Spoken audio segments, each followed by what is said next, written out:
Number 1 is empty set.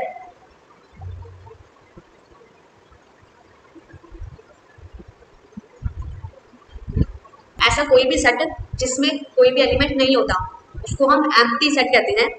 जैसे माना x एक स्टूडेंट है, x is a student of class 11 in a school. x is a student of class 11 in a school. तो ये एक set होगा, हम इसके एलिमेंट ले सकते हैं रोहन, मोहन, नेहा, निशा, कोई भी नाम इस सेट के अंदर आ सकता है। पर अगर हम बात करते हैं x is a student studying in both classes 10th and 11th,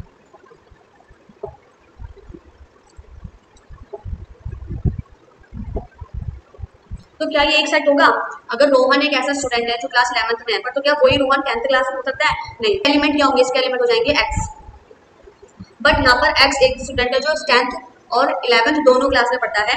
इस केस में हमें कोई एलिमेंट नहीं मिलेगा। कोई भी एक स्टूडेंट एक साथ दो अलग अलग क्लासेस में नहीं हो सकता है। तो इस केस में इसका एलिमेंट क्या होगा? 5 होगा। It means this set has no element, so this has 5। तो इसका मतलब इस सेट के कोई एलिमेंट नहीं है, और जिस सेट में कोई एलिमेंट नहीं होता उस सेट का एलिमेंट क्या होता है? 5 होता है।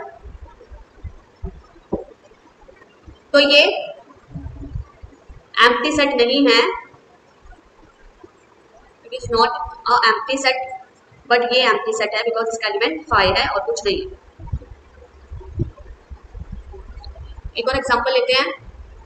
x is a natural number and x is greater than 1 and less than 2। तो इस केस में क्या एलिमेंट होंगे हमारे? अगर हमें कोई ऐसा नंबर लेना है जो नेचुरल हो और 1 से बड़ा हो और 2 से छोटा हो, ऐसा कोई भी पॉसिबल एलिमेंट है ही नहीं। सारे नेचुरल नंबर होल नंबर्स होते हैं एंड 1 और 2 के बीच में कोई भी होल नंबर लाई नहीं करता, यानी कि कोई भी नेचुरल नंबर यहाँ पर नहीं होगा। तो इस केस में हमारा एलिमेंट क्या होगा? 5 होगा, और ये भी क्या है? एक एम्प्टी सेट है। एक और एग्जांपल लेते हैं। x is N odd number, x is an odd number and x square is equals to 4। x कोई भी एक ऑड नंबर है और उसका स्क्वायर क्या होगा? 4 के इक्वल होगा। तो क्या s कोई ऐसा ऑड नंबर है जिसका स्क्वायर करे तो हमें 4 मिले? नहीं, ऐसा एक अकेला नंबर सिर्फ 2 है जो कि क्या है? इवन नंबर है। तो इस केस में भी हमें कोई एलिमेंट नहीं मिलेगा। तो इस केस में एलिमेंट क्या होगा? 5 होगा, और ये क्या है? एक एम्प्टी सेट है। अब आगे बढ़ते हैं इक्वल सेट की तरफ। इक्वल सेट, सपोज दो सेट हैं, set A and set B. Set A और सेट बी इक्वल सेट कब कहलाएंगे? जब ए के सारे एलिमेंट बी के सारे एलिमेंट के इक्वल होंगे और बी के सारे एलिमेंट ए के सारे एलिमेंट के इक्वल होंगे। मतलब जितने एलिमेंट और जो एलिमेंट ए के पास होंगे उतने ही एलिमेंट और वही एलिमेंट किसके पास होंगे? बी के पास होंगे। तो suppose A is equals to 1 3 5 7 9 and B is equals to 5 1 9 7 3। तो अगर हम यहाँ पर ए के एलिमेंट की बात करें तो ए के एलिमेंट है 1 3 5 7 9, और बी के एलिमेंट की बात करते हैं तो 5 1 9 7 और 3। तो अब ये देखते हैं क्या इन दोनों के पास सेम और या फिर इक्वल नंबर ऑफ एलिमेंट है कि नहीं है। इक्वल नंबर ऑफ एलिमेंट हो या ना हो, बट सेम होने चाहिए। मतलब अगर ऐसा होता, सपोज यहाँ पर है 1 3 and 3 5 7 9,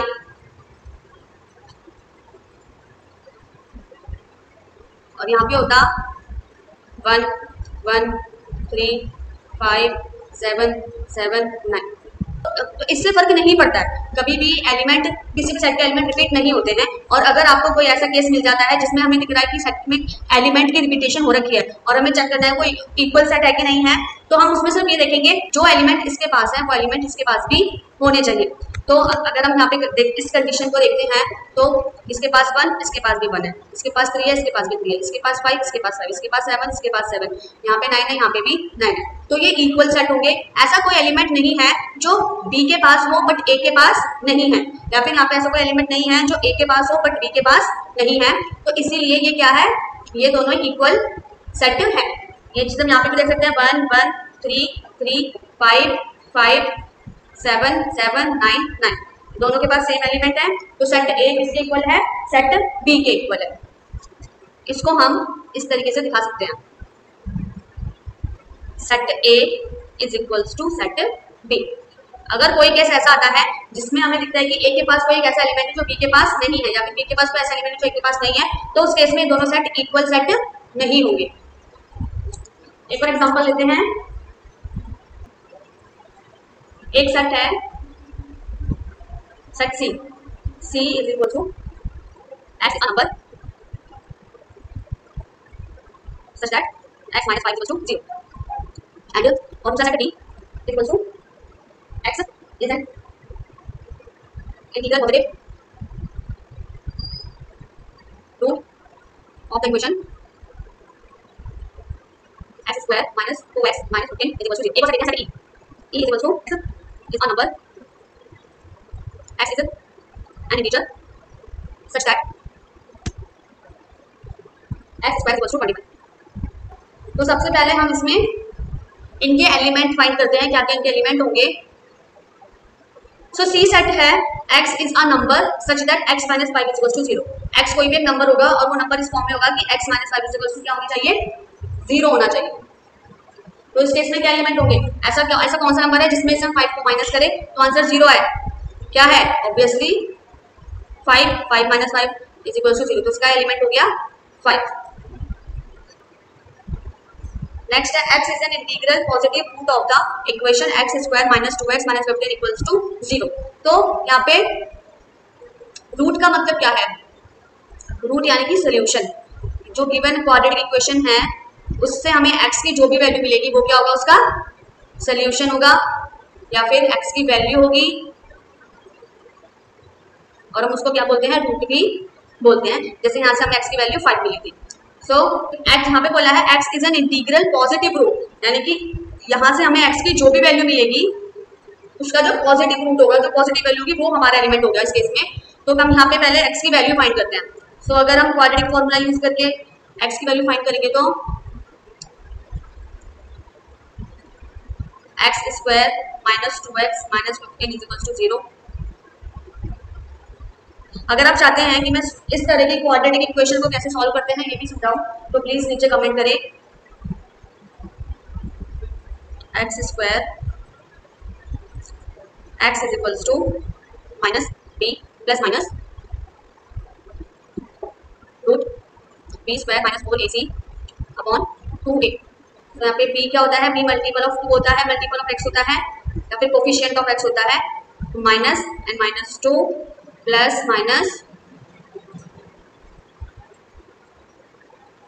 plus minus minus 2 square minus 4 a c upon 2 into a। जब हम इस इक्वेशन को सॉल्व करेंगे तो सॉल्व करने पर हमें x की दो वैल्यूज मिलेंगी, 5 and minus 5। x equals to 5 and minus 5। अगर आप चाहते हैं 5 एंड माइनस 5 कैसा है मैं आपको समझाऊं तो प्लीज कमेंट करें। तो d के दो एलिमेंट है 5 और माइनस 5, बट हमें d में बोला गया है पॉजिटिव वैल्यू देनी हमें। x is an integral positive root. So d element के हमारे हो जाएंगे, एलिमेंट फॉर d इज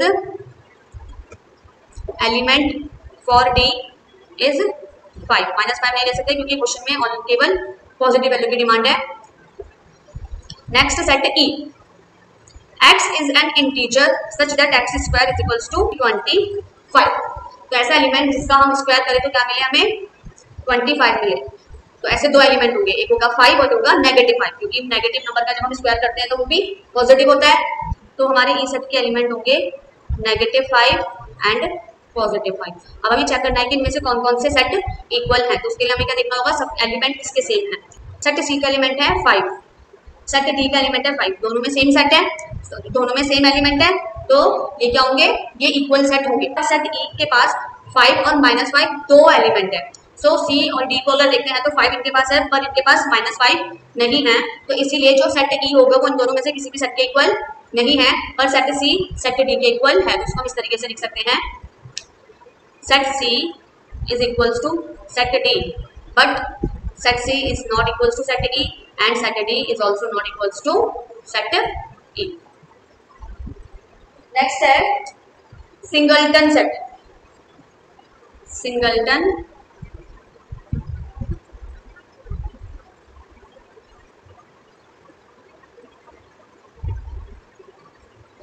ऐसा सेट जिसका केवल सिंगल एलिमेंट होता है, जिसके पास एग्जैक्टली वन एलिमेंट होते हैं, वो क्या होते हैं, सिंगलटन सेट होते हैं। अभी हमने जो पर एग्जांपल देखा था, यहाँ पे सेट सी का भी एलिमेंट 5 था, सेट डी का भी एलिमेंट 5 था, तो ये क्या है, ये दोनों सिंगलटन एलिमेंट है। सेट सी के पास भी एलिमेंट 5 था और सेट डी के पास भी एलिमेंट 5 था, तो ये दोनों क्या है, ये दोनों सिंगलटन एलिमेंट, सिंगलटन सेट है।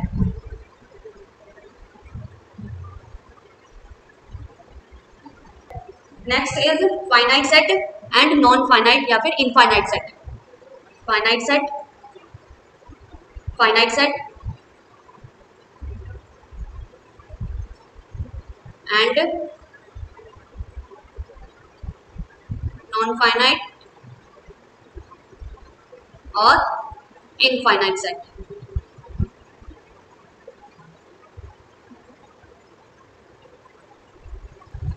पहले बात करते हैं फाइनाइट सेट के बारे में।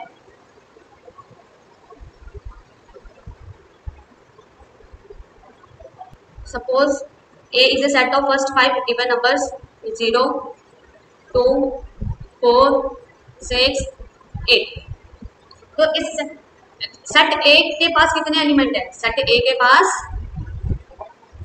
5 एलिमेंट है और हम उसके एलिमेंट को आराम से काउंट कर पा रहे हैं। तो ऐसा सेट है जिसके एलिमेंट को हम काउंट कर सकते हैं कि उसके पास कितने नंबर ऑफ एलिमेंट है, वो क्या होता है, फाइनाइट सेट होता है। Number of element, numbers of element of set A is equals to 5. So set A is a finite set. ऐसा सेट जिसके एलिमेंट्स हम काउंट कर सकते हैं कि उसके पास कितने एलिमेंट हैं, उसको हम क्या बोलते हैं, फाइनाइट सेट बोलते हैं। नेक्स्ट इज नॉन फाइनाइट या फिर इनफाइनाइट सेट।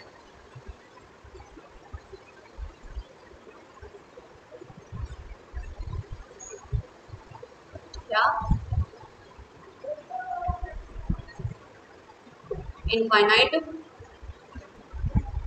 अगर हम बात करते हैं set of all natural numbers 1, 2, 3, 4 and so on, ये चलता रहेगा। तो इस सेट में कितने एलिमेंट हैं इसके बारे में हम नहीं बोल सकते, तो ये क्या है, ये एक नॉन फाइनाइट या फिर इनफाइनाइट सेट है। एक नॉन फाइनाइट या फिर इनफाइनाइट सेट है। set of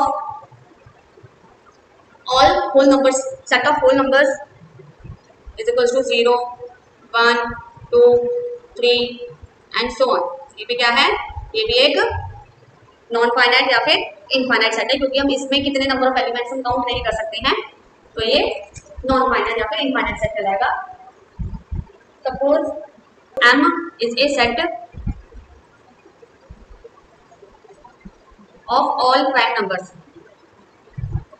set of all prime numbers। तो इसके एलिमेंट क्या होंगे, 1, 2 3 5 7 11 13 17 19 एंड सो ऑन, ये भी चलता रहेगा। ये क्या है? ये एक नॉन फाइनाइट या फिर इनफाइनाइट सेट है।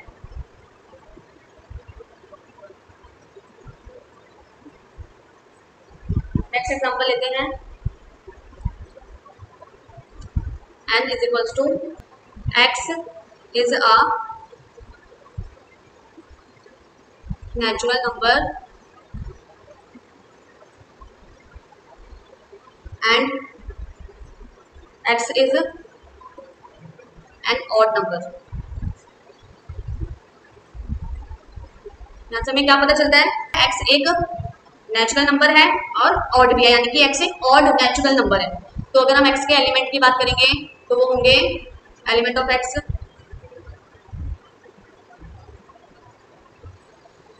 1 3 5 7 9 11 13, ऐसे ये भी चलता रहेगा। ये भी क्या है? ये भी एक नॉन फाइनाइट या फिर इनफाइनाइट सेट होगा। Next, set P is equals to x is a natural number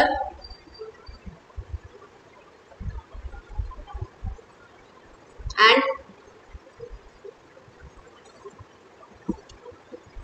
such that